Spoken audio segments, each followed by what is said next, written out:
Shields up, Iron Breakers. Rurikhan here coming at you with another video, and today we're going to be talking about Mortal Shell. All the footage you guys are going to be watching in this video is from an early preview build of the game, and therefore my impressions and opinions are also based around that early preview build of the game, which means that a lot of this stuff is subject to change. I was given access to this build by Epic Games so that I could check it out and tell you guys my opinions on it. Now, I had seen some footage from Mortal Shell, probably the same stuff that most of you guys have seen, the trailers, a little bit of gameplay they showed here and there, and this interview that they did, I'm not sure if it was with GameSpot or IGN, it was one of those two outlets where they talked about, several aspects of the game. And that got me curious, and I was actually going to request access to the beta that is happening tomorrow, I believe, but they kind of went ahead of me and just got me a code, so here we are. Now, in my initial impressions from watching that footage, one of my main concerns was the weight of the animations. Like, a lot of the animations felt somewhat stiff just by watching them on the footage. And I gotta tell you guys, that was actually one of the things that surprised me in a positive way, which is the animations actually felt better when you were playing the game than necessarily when I was watching the footage, and that was a good thing. They're still not perfect, they're not as good as I would like them to be, but they were a lot better than what I expected. They also do some use of ragdoll, which we kind of come to expect, and a lot of times it can lead to some funny situations, like there's some monsters that kind of like jump on top of you, kick you in the face, and your character just goes like full ragdoll up against walls and whatnot. And the one boss fight that you have in this demo, he can also like slam you and throw you against walls like complete ragdoll mode. And that stuff is fun, and it just kind of like improved the whole experience for me. The little bit of ragdoll here and there, whenever you kill monsters, you do get a decent sense of impact, which was actually one of my main concerns. Now, that's not to say there isn't room for improvement, because there most definitely is, and I do hope they take the rest of the development time to, improve on some of the character animations to make them a little bit more believable and just flow a little bit better. But you guys know me, I'm a bit of a stickler when it comes to animation, so it is what it is. Now, in terms of visuals, the game looks pretty good. The art style is very dark and bleak, so I know that there's a lot of people that play these games that are into that kind of art style, and I think most of the game actually looks like that from what I've seen in the trailers. There are parts where there is more light in the scenario and whatnot, so it's not as dark, but it's still very bleak. Everything about this world feels like it's going to be very bleak, very doomsday, very like end of times type of feel. So that's kind of like what you can expect there. In terms of sounds, I don't really have a whole lot to point out. The sounds sounded fine. They weren't particularly exceptional. They weren't bad. They just sounded fine. They did their job. They kept me immersed, and there wasn't really a situation where I was like, oh man, this sound really took me out of the experience. There's also a loot that you can play, and whenever you hit a monster that has a loot, you would hear the sounds of the loot. That I thought was a nice little touch.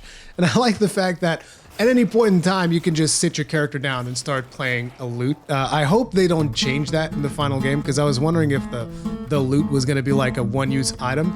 But in this preview build, you can basically use it whenever you want. It's just like an item that never ends, and you can just like sit down, start playing the loot. I hope that doesn't change.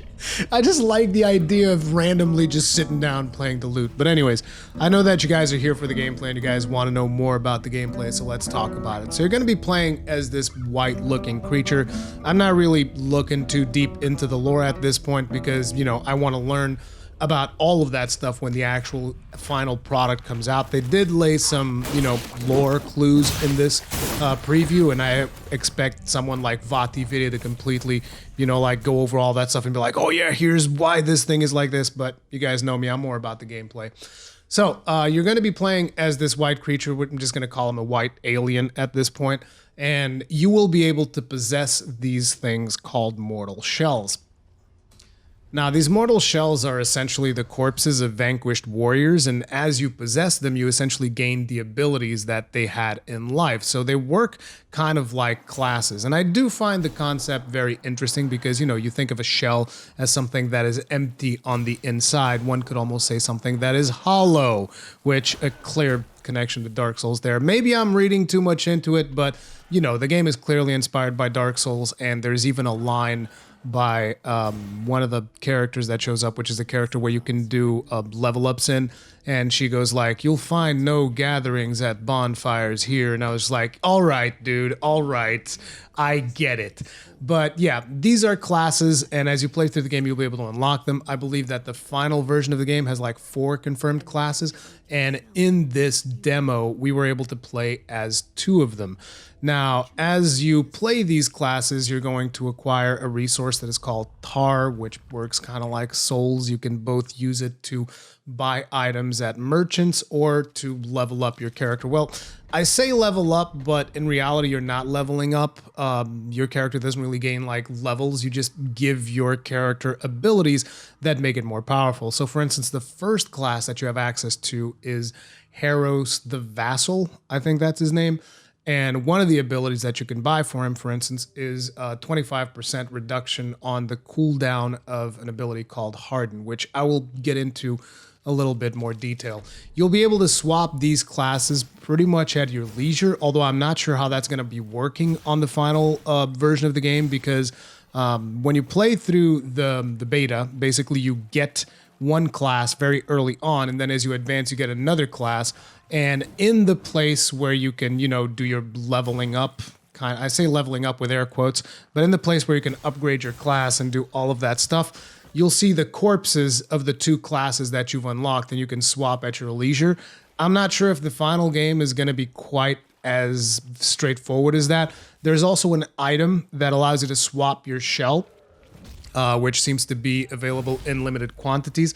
So say, for instance, you're in the Hero's shell and you want to swap to the other one, there's an item that you can get that lets you swap. But first, you have to unlock those shells. So if you pick up the item that allows you to swap to a different shell, but you haven't unlocked that shell yet, you can't actually swap.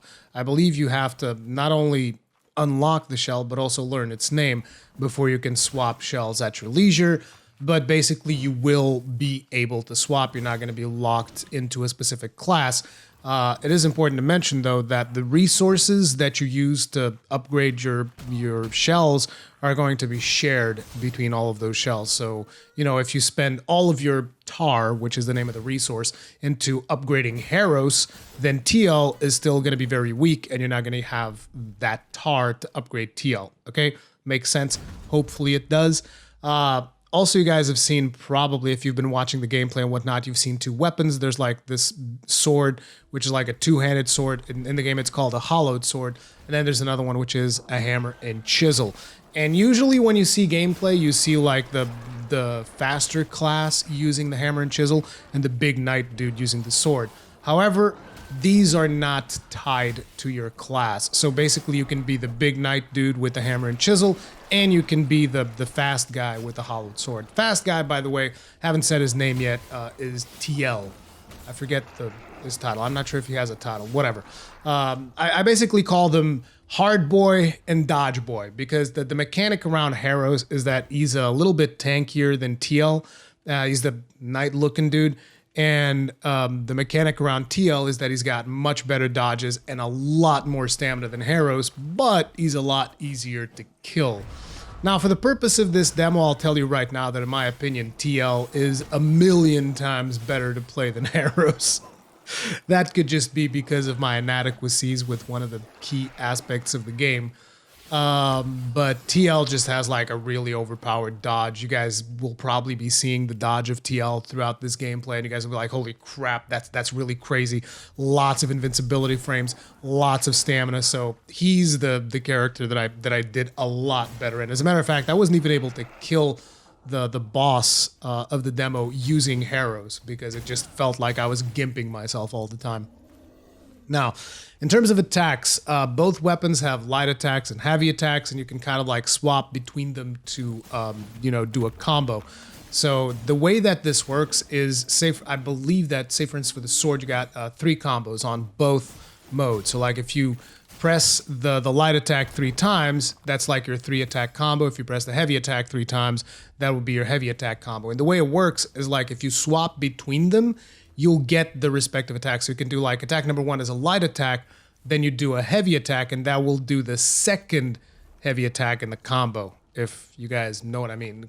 There's 3 attacks, so you can go 1, 2, 3, and you can select whichever one you want.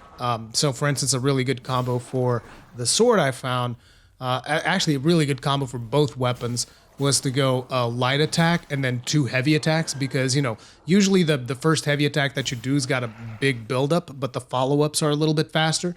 So if you do a light attack instead and then you just get the 2 final heavy attacks, it becomes a lot more powerful. I realize that saying this out loud might sound a little bit confusing, but you guys are probably watching me do it repeatedly. So yeah, it is what it is.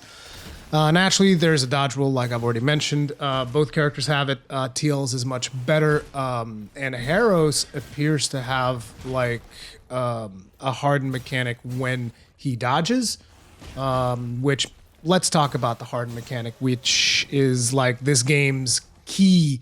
One of the key mechanics of this game is the harden ability, and I'm sure you guys have seen it in the gameplay, which is when your character kind of like hardens, it looks like he transforms into stone.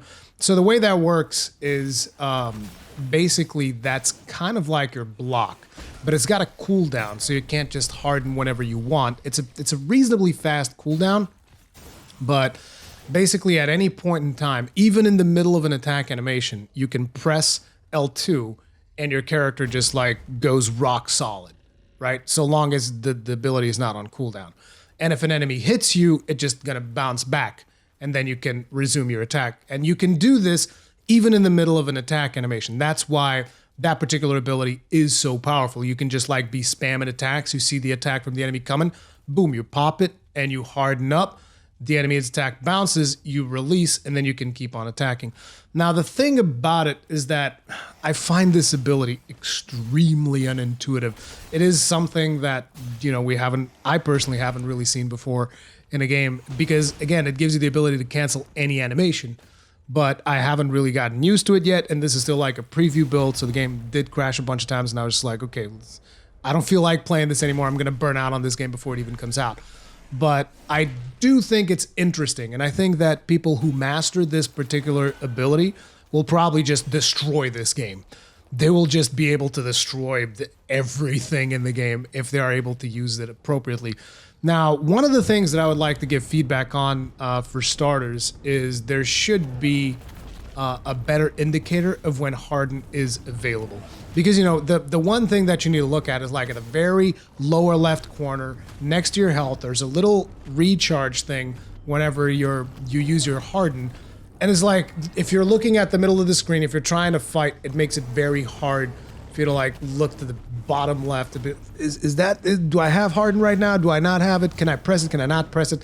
And that was one of the things that got me killed a bunch of times. Besides harden, there's also a parry system in the game. I believe that you can parry most enemy moves. I don't think you can parry all of them.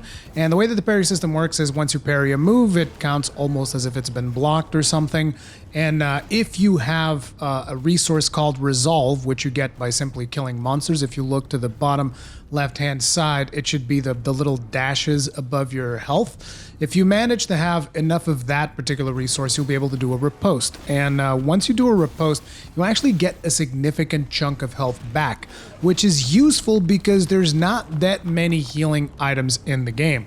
So the game is basically relying you on being able to build up this Resolve resource in order to be able to counter certain enemy attacks, in order to be able to heal yourself. Now, the healing items that I've actually found in the game, you know, there was like a baguette somewhere, and you could use that, but that was just like a random item that I found. There was another item, which was this mushroom that you could find in certain locations, but that mushroom is not a straight up heal, it's a regen. So it seems like, again, this is just from what I've seen in the early preview build, most of your healing is gonna have to come from you parrying and countering.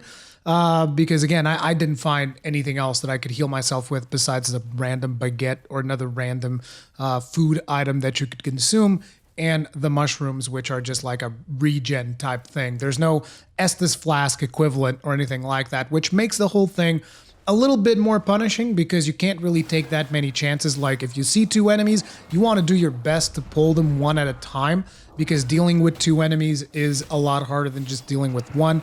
particularly in this game. The resolve system also allows you to do a special attack with each of the weapons. So if you get enough resolve, you can push the 2 shoulder buttons and that will cause your character to do a special attack. But I didn't really find that that special attack was worthwhile, particularly because you're sacrificing a very important resource in terms of you healing yourself, because you need, to have resolve in order to be able to do the healing riposte that I talked about earlier. But yeah, if you go with the hammer and chisel and you get enough resolve and you press the buttons, your character does this spinny attack where he actually comes out of the shell to do the attack, which is a neat animation, I guess. And if you have the sword, then he puts the sword in a strange way, and then a spike comes out from the bottom of the sword, stabs the enemies. That also deals a lot of damage. That one actually felt like it was much more worthwhile than the hammer and chisel one, but all this stuff is subject to balancing. Who knows how much they balance the stuff that was in the early preview. And ultimately, like I said, I didn't even use them that much because, that's a very important resource that allows you to parry enemies and recover your health. So, and I also felt like resolve was fairly hard to come by if you wanted to try and heal yourself consistently, which is why you want to be very careful about the number of enemies that you tackle, like I believe I already mentioned. So now let's talk about death. What happens when your character dies? Well, basically, whenever you lose all of your hit points, your white character, the white alien that I mentioned earlier, you get pushed outside of the shell and everything else kind of freezes for a little bit. And then you can get back up and you can run back to your shell and try to get back inside. The problem with this is that whenever you are outside your shell, you only have 1 hit point. So if anything hits you, anything at all, you're dead. So you got to be very careful when you're trying to make your way back to the shell. Once you get back to the shell and you reacquire the shell, you get full health, full stamina, and you're good to go again. If, however, at that point you die again, then you're dead for good and you kind of just reset the level. So by default, you almost have the second chance spell that we used to have on Demon Souls. Well, it's a little bit better because you basically get full health and you're good to go. Also, whenever you die for real, your shell is left in place.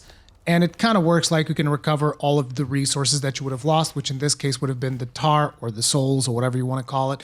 You can run back to your shell, you can pick it back up, and you'll get all your resources back. Another thing is when you get your shell back, you also get full health and full stamina. So even if you run through everything and take a bunch of damage along the way, once you get back to your shell, you're full health, full stamina, and you can still die once before, you completely lose everything because you still have the second chance thing active again, I guess. But in terms of combat, that's pretty much it. In this early preview, we had access to 2 small areas. One of them is a wooden area, almost like a forest type area.